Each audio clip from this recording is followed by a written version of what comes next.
여러분 사랑합니다. 자, 우리 8학년들 13강 볼게요. 여러분 지금 그 수행평가 2차 하고 있거든요. 원소 주기율표에 대한 이야기인데 선생님이 이제 강의로 한번 정리가 필요할 것 같아갖고 이렇게 동영상으로 여러분에 전달하려고 합니다.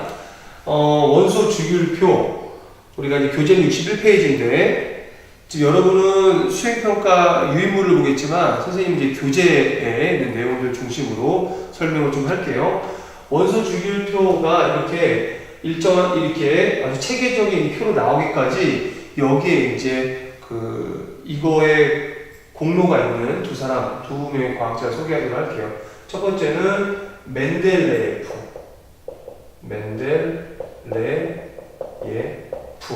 두 번째는 이제 모즐리죠. 먼저 이제 멘델레예프는요, 이분은 이제 현대화학의 아버지라고 합니다. 현대화학의 아버지라고 불릴 정도로 그 당시에 멘델레예프가 이제 있었던 그 당시에 밝혀진 원소들을 일정한 규칙성을 바탕으로 분류해낸. 그래서 이 규칙성과 이 예측성을 통해서 이제 그 다음에 화학의 어떤 진보를 이뤄낸 분이다라는 이제 생각이 드는데 이분은 17명, 형제가 16명이에요. 17명 중에서 막내고 아버지가 중학교 교장이셨대요. 근데 아버지가 급작스럽게 돌아가시면서 엄마가 이제 유리 공장에 취업을 하게 되는데 이 막내 아들이 유리 공장에 취업한 엄마를 쫓아다니면서 그 채색된 유리들의 그 어떤 순서나 어떤 이런 색깔들을 잘 기억했다가 그런 것들을 이렇게 이야기하는 걸 보고 막내가 보통이 아니다 라고 생각하고 이 막내의 어떤 이런 천재성이죠. 이런 어떤 탁월한 부분을 계속해서 후원하고 뒷받침해야 되겠다라고 엄마가 마음을 먹은 것 같아요. 그래서 사실은 이 멘델레예프는 대학에 진학하지 않으려고 했는데 엄마가 거기 강제적으로 대학에 진학을 시키죠. 대학에 진학하면서 이제 드디어 과학자로서의 어떤 그런 역량을 발휘하기 시작하는데 이 멘델레예프가 이렇게 원소들을 이렇게 체계적으로 분류한 주기율표는 엄마가 이렇게 보지 못했다고 합니다. 이 엄마가 심장병 때문에 이 멘델레예프가 주장하는 주기율표는 보지 못하고 그 주기율표가 화학에 있어서 엄청난 그 업적임에도 불구하고 엄마는 보지 못했다고 합니다. 여하간 이 멘델레예프가 이제 이 사람이 먼저 주기율표를 제안을 하게 되는데 이 멘델레예프가 주장하는 주기율표에 대해서 두 가지 어떤 그 설이 있어요. 첫 번째는 멘델레예프가 꿈속에서 봤다. 꿈속에서 보고 그것들을 이렇게 체계적으로 정리한 거다. 라는 가설이 있고 또 하나는 멘델레예프가 카드게임. 이 카드게임에서 영감을 얻어가지고 이렇게 그 주기성에 따라서 이렇게 분류한 거다. 어떤 거냐면 그 당시에 밝혀진 60여 종의 원소들을 성질이 비슷한 것끼리 묶었다는 거야. 성질이 비슷한 걸 묶어서 카드에다가 다 기록을 해서 성질이 비슷한 걸 묶어 놓고 보니까 일정한 어떤 규칙성을 갖게 되는 거죠. 그러니까 이제 카드 게임을 통해 가지고 그 카드 게임에다가 60여 종의 원소들을 기록하고 성질이 비슷한 것들을 한 그룹으로 묶다 보니까 이렇게 주기율표, 체계적인 순서를 갖게 되는 주기율표를 완성하게 되었다라고 합니다. 그래서 멘델레예프가 먼저 주기율표에 대한 그 아이디어나 그 시작을 열었고요. 특별히 멘델레예프의 주기율표는 어떤 특징이 있냐면 이런 특징이 있어요. 원자량에 따라서 분리했다라는 거야. 원자량은 그 원소가 가진 고유한 양이야. 원소의 질량이죠. 그 원소의 질량, 원자량에 따라 작은 녀석부터 무거운 녀석 순으로 이렇게 배열하기 시작했다는 거야. 알겠죠? 그러니까 배열하다 보면은 지금은 118종입니다. 60여 종이니까 빈 공간이 있을 거 아니야. 순서대로 배열하고 성질대로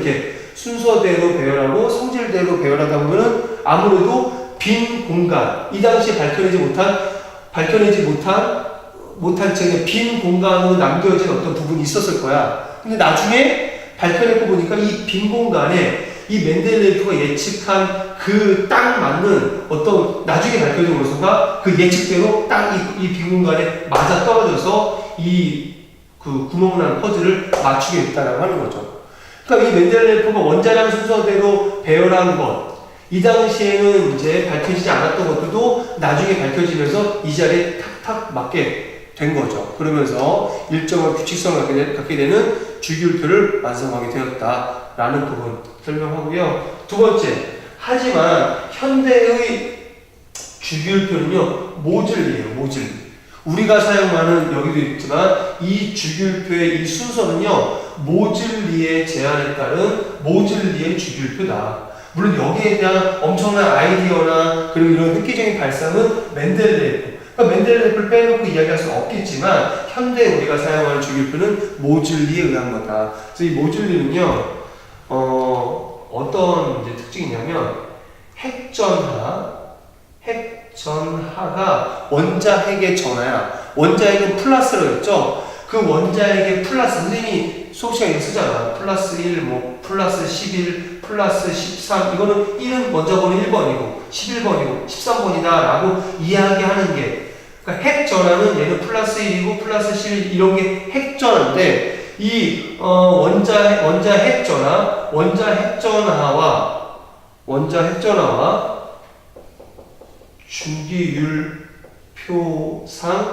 주기율표상 순번과 일치하게 돼, 일치.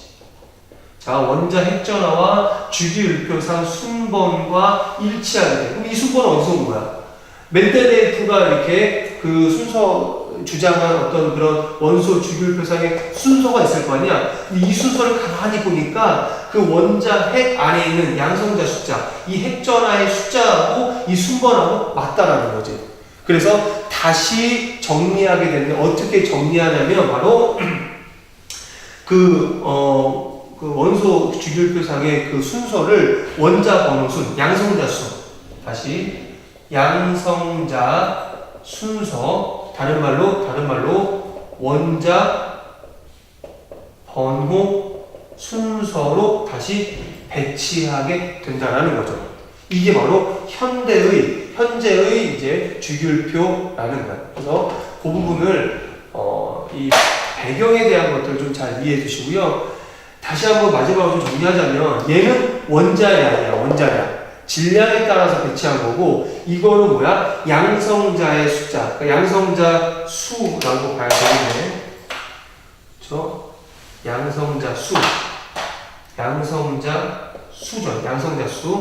양성자 수가 곧 원자 번호 순서인데, 원자 번호 순서에 따라서 이렇게 원소들을 배치했다.